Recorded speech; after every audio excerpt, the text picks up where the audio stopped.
नमस्कार। आकाशवाणी जयपुर अजमेर से प्रस्तुत है प्रादेशिक समाचार।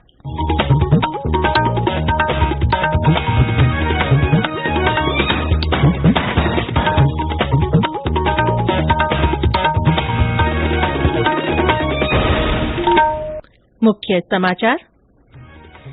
राज्य के सूखा प्रभावित क्षेत्रों का जायजा लेने आए केंद्रीय दल ने आज 4 जिलों का दौरा किया।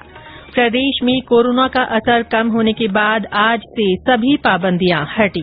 प्रधानमंत्री नरेंद्र मोदी ने टेरी के विश्व सतत विकास शिखर सम्मेलन को संबोधित किया। कहा, पर्यावरण संरक्षण पर भारत ने अपने वादों को पूरा किया। संत रविदास की जयंती श्रद्धापूर्वक मनाई जा रही है। प्रधानमंत्री नरेंद्र मोदी ने दिल्ली में गुरु रविदास विश्राम धाम मंदिर में दर्शन किए। और जाने माने संगीतकार और गायक बप्पी लाहिड़ी का आज मुंबई में निधन।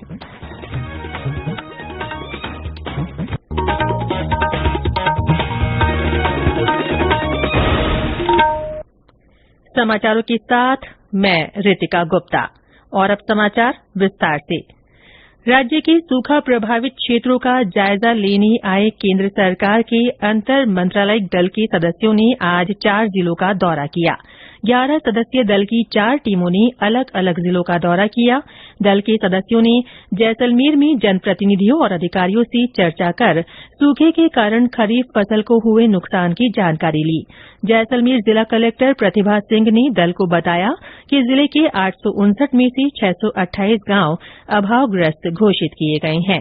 इस दल की एक अन्य टीम ने बीकानेर में कोलायत उपखंड के कोटड़ा, खारी, चारनान और मोडिया मानसर गांवों का दौरा किया और किसानों से सूखे की स्थिति पर चर्चा की।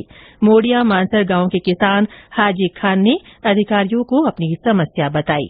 और हमारे को आपकी सरकार की तरफ से कुछ न कुछ फायदा मिलना चाहिए। और फसल नष्ट होने पर वो क्या है, हमारा गाय वगैरह हम रखते हैं ना, बकरी, भेड़, ऊँट, सब साहब हम तो हमारा यही कार्य है। तो उसके लिए चारा बिल्कुल नहीं है सर। हम गजनेर से लाते हैं तो वहाँ हमारे को मिलता है तूड़ी, जो 3 कणक की वो तूड़ी मिलती है हमारे को 1200 रुपया कुंटल। और उसको हम वहाँ से लाएंगे तो हमारे वो 200 रुपया साथ किराया लग जाता है। 1400 रुपया हमारे पड़ता है।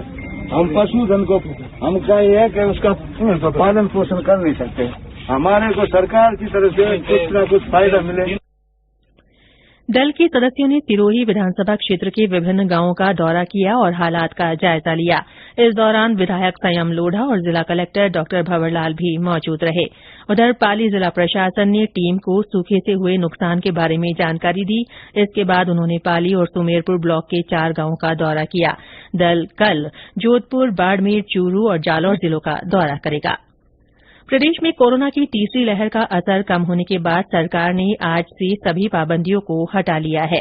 कोरोना संक्रमण के आंकड़ों को देखते हुए गृह विभाग ने 14 फरवरी को नए दिशा निर्देश जारी किए थे।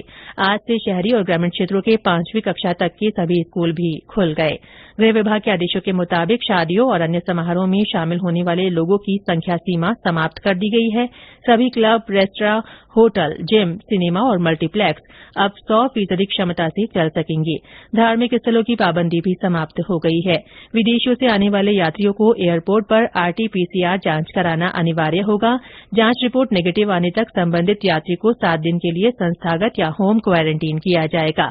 पूर्व में जारी सभी दिशा निर्देश, आदेश और संशोधित आदेशों के जरिए लगाए गए सभी प्रतिबंधों को निरस्त कर दिया गया है। प्रधानमंत्री नरेंद्र मोदी ने आज ऊर्जा और संसाधन संस्थान टेरी के विश्व सतत विकास शिखर सम्मेलन के उद्घाटन सत्र को संबोधित किया। वीडियो कॉन्फ्रेंस के माध्यम से सम्मेलन को संबोधित करते हुए प्रधानमंत्री ने कहा कि पर्यावरण संरक्षण पर भारत ने अपने वादों को पूरा किया है। पर्यावरण और सतत विकास पर विशेष ध्यान दिया गया है। उज्ज्वला योजना और पीएम कुसुम योजना से पर्यावरण संरक्षण को बढ़ावा मिला है। श्री मोदी ने टेरी से ग्रीन हाइड्रोजन पर और काम करने की अपेक्षा की। 3 दिन के शिखर सम्मेलन में कई देशों के मंत्री, राजदूत और प्रतिनिधि भाग ले रहे हैं। केंद्रीय संसदीय कार्य राज्य मंत्री अर्जुन राम मेघवाल ने बीकानेर जिले के विद्यार्थियों के लिए करियर परामर्श कार्यशाला का शुभारंभ किया। इस कार्यशाला में मुख्य रूप से जिले के ग्रामीण क्षेत्रों के 1 लाख से अधिक विद्यार्थियों ने भाग लिया। इस अवसर पर श्री मेघवाल ने कहा कि प्रधानमंत्री के नेतृत्व में सरकार ने राष्ट्र निर्माण की प्रक्रिया में युवाओं की पूरी क्षमता को सामने लाने के लिए विभिन्न पहल की है। उन्होंने कहा कि यह कार्यशाला विद्यार्थियों को उचित निर्णय लेने में मदद करेगी। कार्यशाला में नारी शक्ति पुरस्कार विजेता बाड़मेर की रुमा देवी सहित देश विदेश के कई गणमान्य लोगों ने विद्यार्थियों को अपने विचारों से प्रोत्साहित किया। प्रदेश के ऊर्जा मंत्री भंवर सिंह भाटी ने केंद्रीय ऊर्जा मंत्री आरके सिंह से भेंट कर राज्य से जुड़े विभिन्न मुद्दों पर चर्चा की। श्री भाटी ने केंद्रीय मंत्री से राज्य के ताप बिजली घरों के लिए अतिरिक्त कोयले के आवंटन की मांग की। उन्होंने कहा कि प्रदेश के ताप बिजली घरों के लिए प्रतिदिन 42,000 मीट्रिक टन से अधिक कोयले की जरूरत है। उन्होंने प्रदेश की भौगोलिक परिस्थितियों को ध्यान में रखकर सौभाग्य योजना की समय सीमा को बढ़ाने की मांग भी की। श्री भाटी ने कुसुम योजना से जुड़े विभिन्न मसलों को लेकर भी केंद्रीय मंत्री से चर्चा की। ये समाचार आकाशवाणी जयपुर अजमेर से प्रसारित किए जा रहे हैं। समाचार अभी और भी हैं, उससे पहले कोरोना जागरूकता संदेश। चलो मिलकर एक शुरुआत करें, चलो एक फैसला आज करें, मास्क नहीं तो टोकेंगे, कोरोना को रोकेंगे, चलो एक इरादा करते हैं, चलो कुछ वादा करते हैं, मास्क नहीं तो टोकेंगे, कोरोना को रोकेंगे। प्रादेशिक समाचारों में फिर से आपका स्वागत है। राजस्थान लोक सेवा आयोग के नवनियुक्त अध्यक्ष संजय श्रोत्रिय ने आज अपना पदभार संभाल लिया है। इस मौके पर मीडिया से बातचीत करते हुए श्री श्रोत्रिय ने कहा कि विभिन्न भर्ती परीक्षाओं को समय पर कराना उनकी प्राथमिकता होगी। उन्होंने कहा कि भर्ती कैलेंडर की पालना करने के प्रयास किए जाएंगे। क्योंकि मैंने ज्वाइन ही किया है, तो ये सब जानकारी मैं अभी जो अपने पहले जो अध्यक्ष ने जिनके पास चार्ज था उनसे और बाकी मेंबर से अपने स्टाफ से पूरी जानकारी लूंगा कि इसमें इस कैलेंडर में क्या क्या एग्जाम्स बार होने और उससे रिलेटेड क्या इश्यूज। तो जो आदमी सिंसियर है वो चाहता है कि भाई समय पे एग्जाम हो, तो एक बार इसको एनालाइज करना पड़ेगा कि क्या वास्तव में कोई इश्यू है या कोई और किसी कारण से कोई इसको इश्यू बनाया जा रहा है। जब तक कि कोई मान लो ऐसा अपरिहार्य कारण न हो, मतलब या तो कोई कोर्ट का आदेश हो या कोई ऐसा अपरिहार्य कारण हो जिसकी वजह से उसको हम विलंबित करें, वरना मैं चाहूंगा और पूरा बोर्ड भी ये चाहेगा कि हम समय पे ही परीक्षाएं करें। समय पे परीक्षा कराना हमारी प्राथमिकता होगी। महादेव सिंह खंडेला ने आज जयपुर के कृषि भवन में किसान आयोग के अध्यक्ष के रूप में कार्यभार ग्रहण किया। इस मौके पर मुख्यमंत्री अशोक गहलोत ने कहा कि कृषि और किसानों के विकास के बिना कोई देश तरक्की नहीं कर सकता। राज्य पशुधन विकास बोर्ड के नव मनोनीत अध्यक्ष राजेंद्र सिंह सोलंकी ने भी आज पदभार ग्रहण कर लिया। जालौर उत्सव के दूसरे दिन आज रन फॉर जालौर का आयोजन किया गया। इसमें युवाओं ने बढ़ चढ़कर भाग लिया। सांचौर में घुड़दौड़ हुई, वहीं युवाओं के लिए करियर गाइडेंस के बारे में विचार संगोष्ठी रखी गई। इसके अलावा विभिन्न तरह की प्रतियोगिताएं भी हुई। हिमांशी चौधरी मिस जालौर और तुषार खान मिस्टर जालौर चुने गए। शाम को संगीत संध्या का भी आयोजन रखा गया है। उधर जैसलमेर में चल रहे मरु महोत्सव का भी आज रंगारंग कार्यक्रमों के साथ समापन हो रहा है। संत रविदास की जयंती आज श्रद्धापूर्वक मनाई जा रही है। 14वीं शताब्दी के संत रविदास उत्तर भारत में भक्ति आंदोलन के संस्थापक थे। राष्ट्रपति रामनाथ कोविंद, प्रधानमंत्री नरेंद्र मोदी और मुख्यमंत्री अशोक गहलोत ने संत रविदास को नमन किया है। प्रधानमंत्री ने दिल्ली के करोल बाग में गुरु रविदास विश्राम धाम मंदिर में दर्शन किए।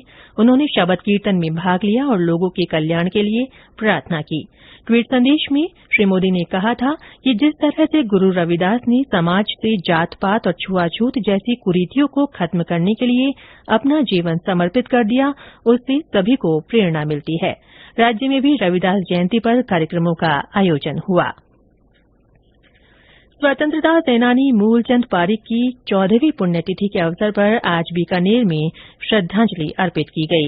इस मौके पर शिक्षा मंत्री डॉ बीडी कल्ला ने कहा कि मूलचंद पारीक सादा जीवन उच्च विचार के प्रतीक थे। उन्होंने प्रजामंडल से जुड़कर देश के स्वतंत्रता संग्राम में महत्वपूर्ण योगदान दिया और देश को तिहरी गुलामी से मुक्त कराया।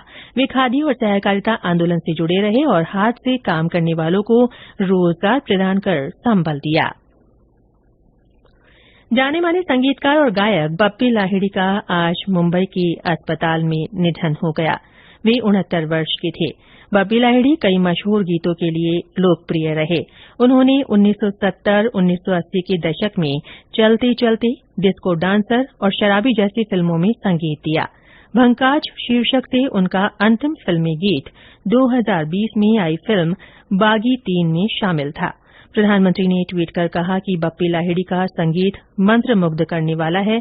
उन्होंने कहा कि आने वाली पीढ़ियां बप्पी लाहिड़ी की संगीत रचनाओं से खुद को जोड़ेंगी और उनका जीवंत स्वभाव हमेशा याद किया जाएगा।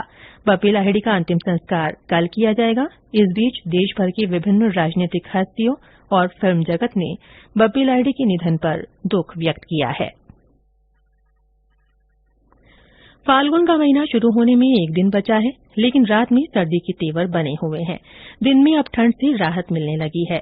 हनुमानगढ़ में रात का तापमान 2 डिग्री सेल्सियस रहने के कारण वहां पर्वतीय पर्यटन स्थल माउंट आबू से भी ज्यादा ठंड महसूस की गई। मौसम विशेषज्ञों के अनुसार इस उतार चढ़ाव का कारण उत्तर भारत से चल रही सर्द हवा है। प्रदेश के अन्य शहरों में भी न्यूनतम तापमान में गिरावट आई है। जयपुर मौसम केंद्र से जारी रिपोर्ट के अनुसार बीती रात राज्य के 15 शहरों में न्यूनतम तापमान 10 डिग्री सेल्सियस से भी नीचे रहा। बाड़मेर, कोटा, सीकर, जोधपुर, डूंगरपुर सहित कई शहरों के न्यूनतम तापमान में 1 से 2 डिग्री सेल्सियस तक की गिरावट आई। माउंट आबू में न्यूनतम तापमान 5.2 डिग्री सेल्सियस रहा। मौसम विभाग के अनुसार 18 फरवरी से नया पश्चिमी विक्षोभ सक्रिय होने से श्रीगंगानगर, सीकर, चूरू, भरतपुर, अलवर, दौसा, भीलवाड़ा, कोटा, जयपुर, चित्तौड़गढ़ और सवाईमाधोपुर जिलों में मौसम में बदलाव की संभावना है। प्रधानमंत्री नरेंद्र मोदी 27 फरवरी को आकाशवाणी से मन की बात कार्यक्रम में अपने विचार साझा करेंगे। ये मासिक रेडियो कार्यक्रम की 86वीं कड़ी होगी। प्रधानमंत्री ने इसके लिए लोगों से अपने विचार साझा करने को कहा है।